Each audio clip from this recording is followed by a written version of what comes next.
Call of Duty was a franchise I played a lot of back in my childhood. The original Modern Warfare 2 being one of the first games I ever played. Like a lot of people who enjoyed the campaign, Ghost was one of my favorite characters. Not that Ghost. This Ghost. Even today, I still think he's one of the more memorable side characters from the COD campaigns. I mean, just look at all the weird fan art of him.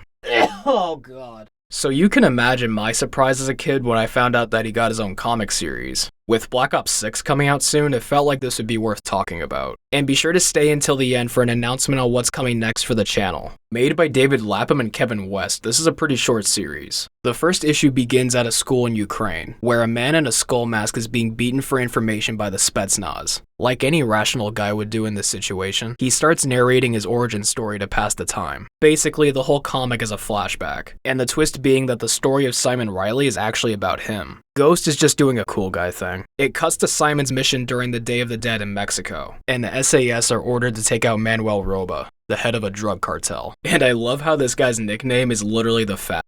Going further into the flashback, we learn that Simon informed his major that he believed his squadmate Cumberland might be a spy, so Major Vernon tells him that he'll deal with Cumberland. Back to the mission, Simon takes out the guards out front before making his way into Roba's place. And he's dressed as a skeleton. It's almost as if he's dressed like a ghost. Oh, I get it. But it turns out Cumberland wasn't the rat.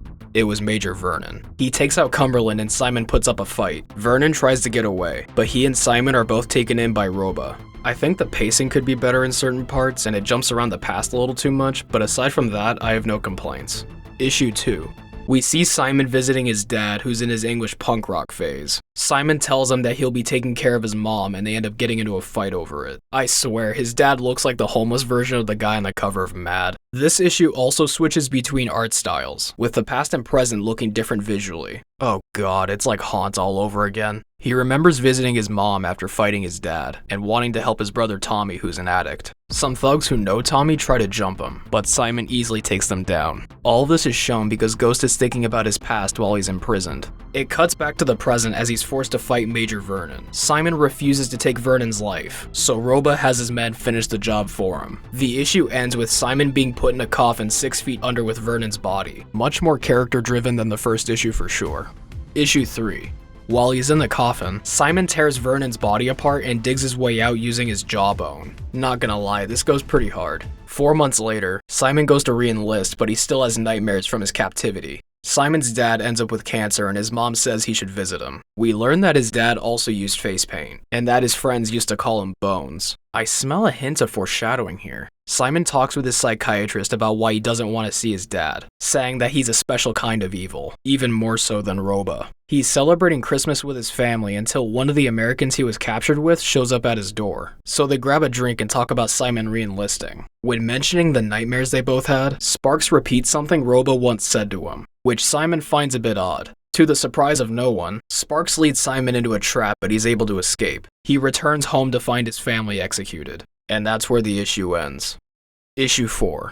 Ghost continues telling the story to his captors. He starts to lose it after finding what's left of his family. He comes close to self-deleting, but he backs out of it at the last second. Then Sparks and Washington try to get rid of him again, but to no avail. Luckily for Simon, Dumb and Dumber here aren't exactly good at their job. He finds out his psychiatrist was dealt with while he was gone, but he wonders if he was the one that actually did it. He patches himself up and talks to his mom again, and she tells Simon to go see his dad while he's still alive. Simon finally does, and his dad thinks he's come by to take his life. He expresses his concern that he might have been brainwashed by Roba while in Mexico. His dad tells him he's not brainwashed, but that he's just too weak. Simon recalls an old memory where he saw his first body at a concert, where Simon's dad played it off like it's no big deal. Simon realizes the one who really brainwashed him was his father, so he leaves while telling him he got what he came for. Then Sparks and Washington show up to put Simon's dad out of his misery. I guess they can do something right for once.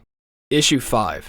Here we get to see Simon finally become Ghost. Ghost makes his way into a base to find Sparks and Washington. He takes out Washington first, but he has something personal in mind for Sparks. He gives Sparks a good monologue before taking him out. Ghost burns away his past, along with the man he used to be, Simon Riley. We get introduced to Colonel Barber, who's implied to be in charge of Sparks and Washington. He's informed on what happened to them both, so he goes to watch the security footage. It cuts to a shootout in front of a nightclub in Mexico, and one of the men goes in for a drink, but Ghost was already waiting for him. He interrogates the man for information on Roba like he's the Punisher. Ghost takes him into a room that's used to break informants mentally. The man still refuses to talk about Roba, so Ghost sticks him with 3 syringes at once and it looks brutal. Colonel Barber is shown looking at Ghost through camera footage when he broke into the base, as he vows to make Ghost his soldier. This leads into the final issue. Issue 6. Ghost manages to find Roba's new safe house deep in the jungle. He takes out a small patrol with ease, and funnily enough, they lose their limbs more in the first few pages than the enemies do in the original 3 games. He gets a 5 kill streak, so an airstrike lands just outside the safe house. I guess he wanted to skip the UAV. As Roba is being escorted to safety, he comes face to face with Ghost. He immediately gets hit with a throwing knife, but sadly it wasn't from across the map. Ghost chases him down as they're firing shots at each other. Before he can escape, Ghost is finally able to exact his revenge on Roba. Back to the present, Ghost finishes the story he's telling before taking out one of his captors. Then the troops outside breach the building and take care of the rest. And a girl that was saved realizes that Ghost was telling his own story the whole time. The comic ends with Ghost walking away from Roba's burning safe house. He's shown to be approaching Colonel Barber, who we find out to be a member for Task Force 141.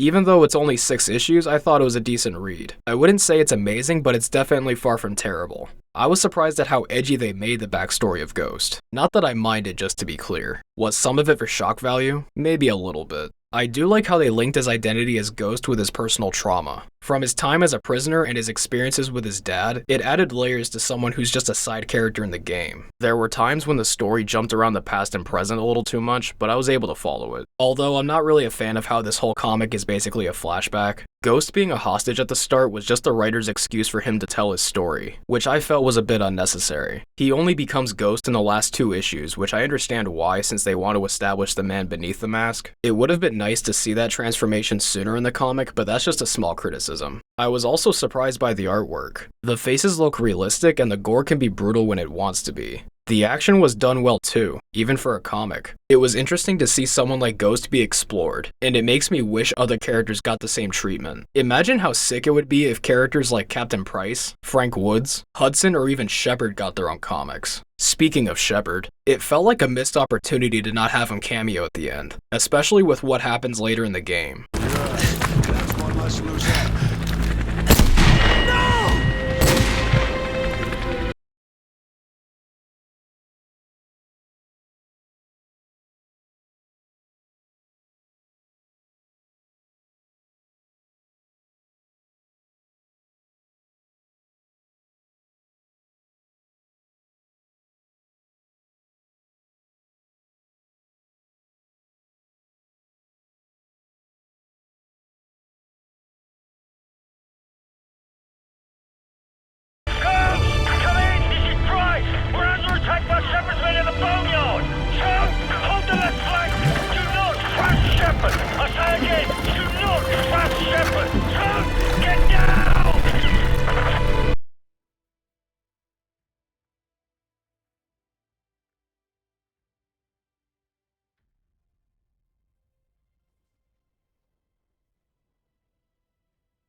And that's the end of the review.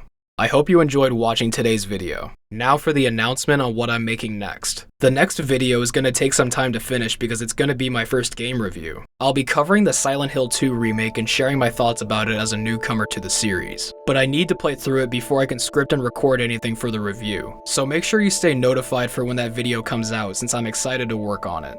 I'll see you then.